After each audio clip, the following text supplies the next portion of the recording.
Okay, so what we have here is an old MMR MSA pack that I've taken the straps off of, and I've taken the batteries out of the ICM.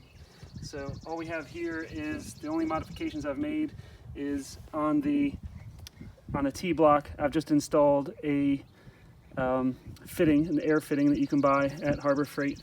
I believe the whole cost here was about 40 bucks.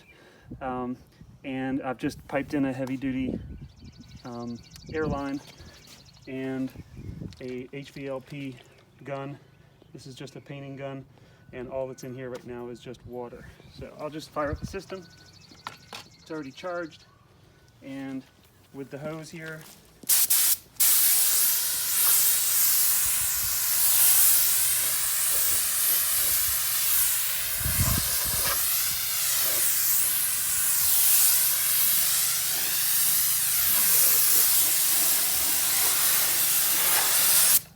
it's pretty efficient, and it's not using much liquid at all.